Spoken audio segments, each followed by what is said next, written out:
Do you like having me as your mommy?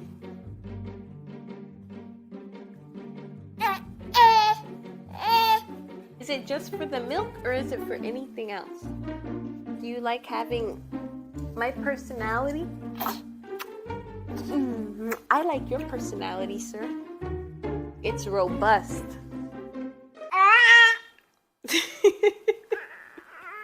Hello, beautiful people. Welcome back to Chris Soule Journals. I'm Chris Soule. I'm a writer and mental health enthusiast in Dallas, Texas.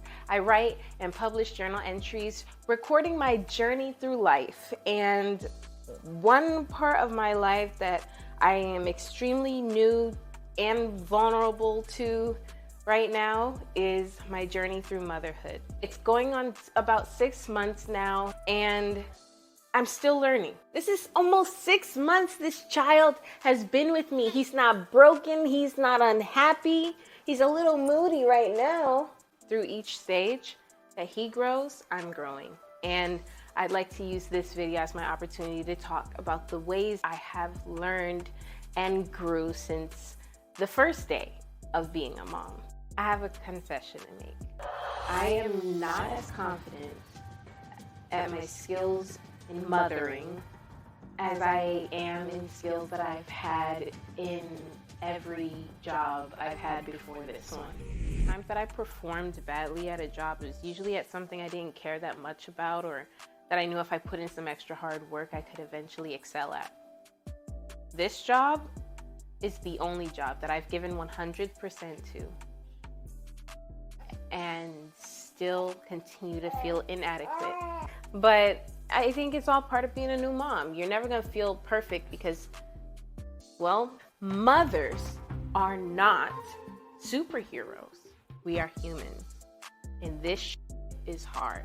So just because we perform like superheroes under pressure does not make us immortal or have super speed or have mind reading skills. We are still human. We get hungry, we get thirsty, we get tired. We learn and we grow and we get better, just like everybody else. And mamas, that's all we can do because every baby's different. So there's no instruction manual on how to raise your baby. So if there's a mom in your life, send her some love. Moms put pressure on themselves because the second we get pregnant, we start to tell ourselves this story in our head. It kind of goes something like, I'm gonna be the best mom in the world. My baby's gonna love me more than anyone. The nights where you're up, having gotten zero sleep for 48 hours, eaten nothing since the morning, and you are breastfeeding a crying, colicky baby in the middle of the night all by yourself. That's not what you picture when you tell yourself those beautiful thoughts about all your plans to be a great mom. The city, I don't feel safe in my hands. Took so many years, I'm just waiting for the wins. I do it for real, there's no reason to pretend. If I do it once, I do it again. Add it up, bankroll, euro, peso, add it up, I'm just doing me, everything is on me, oh, you matter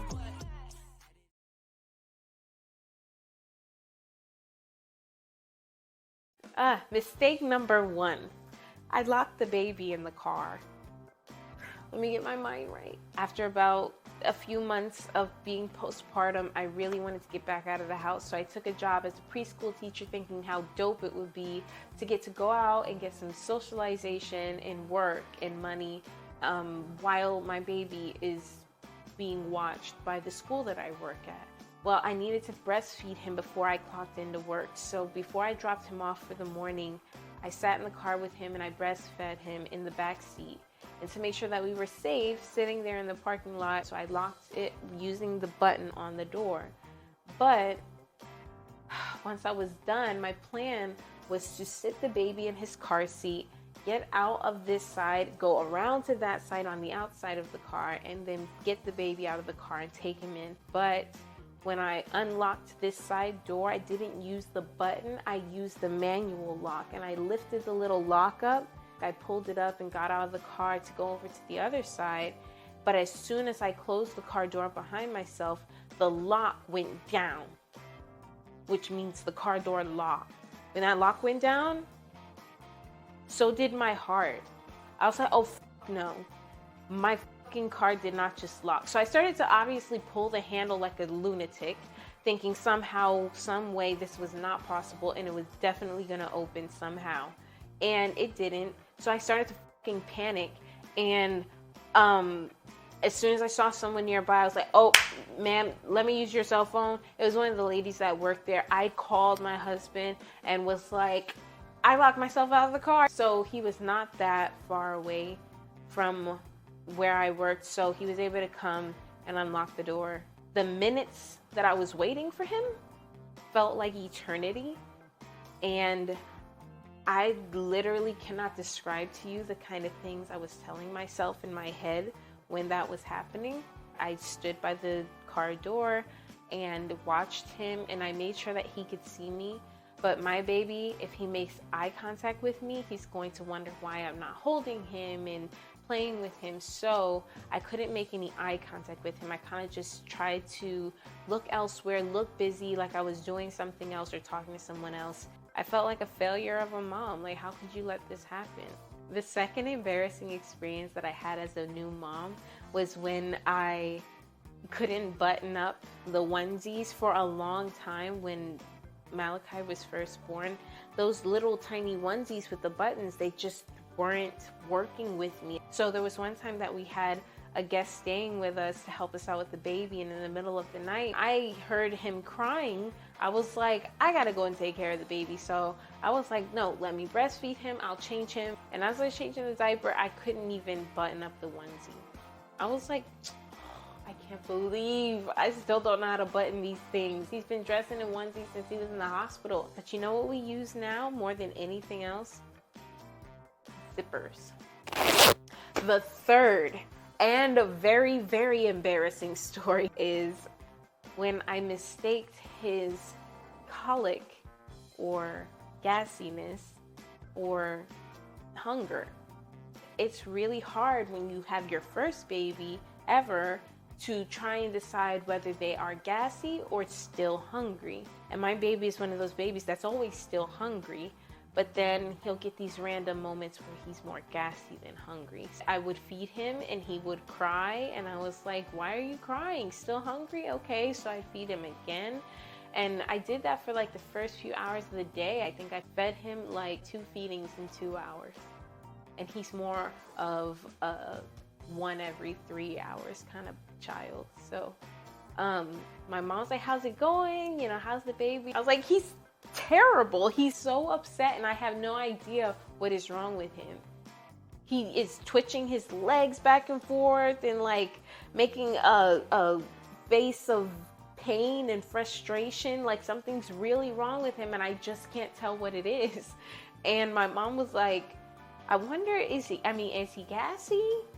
Did you try giving him some of the gripe water or lookin? And I was like, oh, if he's gassy, it's only gonna have made it worse that I keep feeding him.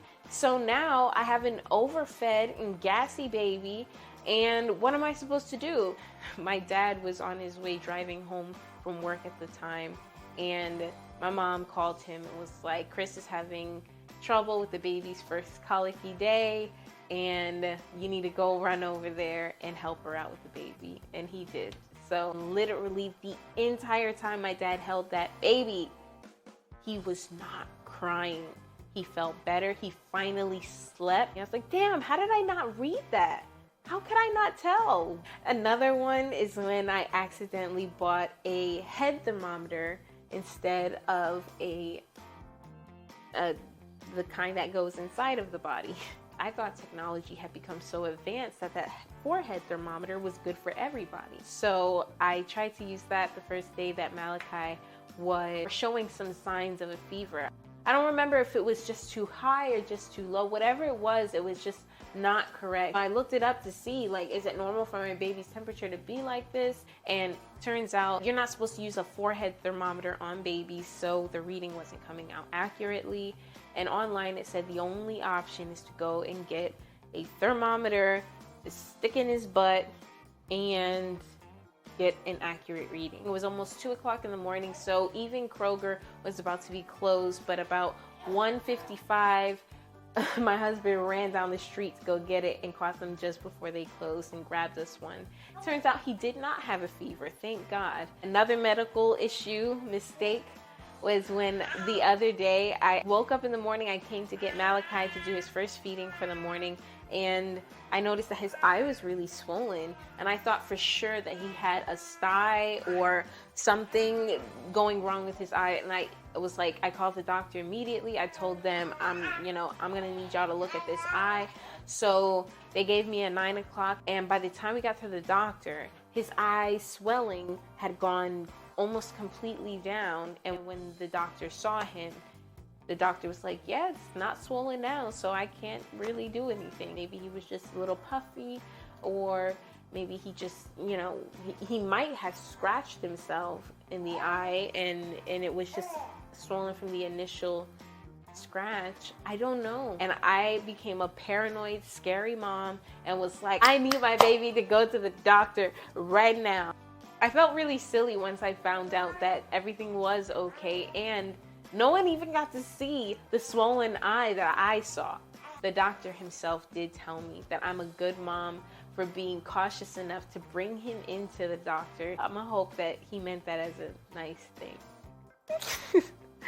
Okay, and then the last thing that I did that I feel silly about now, but have learned a lot from. In the beginning stages of motherhood, I took every single piece of advice as fact.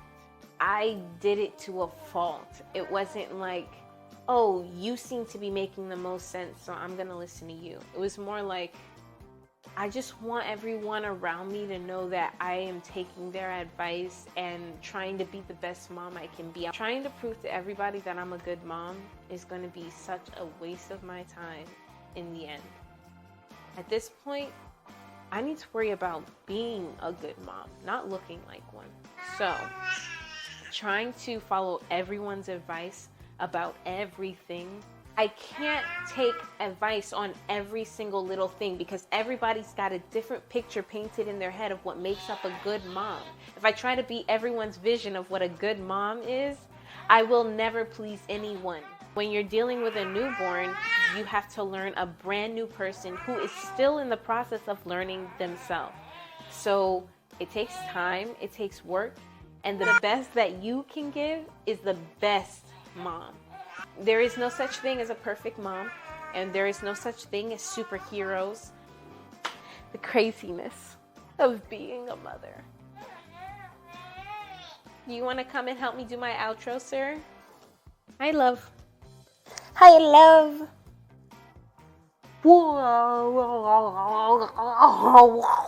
I'm sure I'll have another one of these videos coming out about how much I've learned in my first year, my first 2 years, but I've had quite a few learning curves, and I am proud to say that I'm coming out of each one with a healthy, happy baby, and just growing to be healthier and happier myself. Okay, ladies and gentlemen, until next time, stay well, guys. Peace. Do roll like a Mack truck, country heart, I might cop a farm and go act up. Lot of scars, I was cold hearted, now I'm back up. Keep it real, I do this once a month, I don't rap much. I just take the money and go stack up. Only buying car to get tatted up. All that other bull.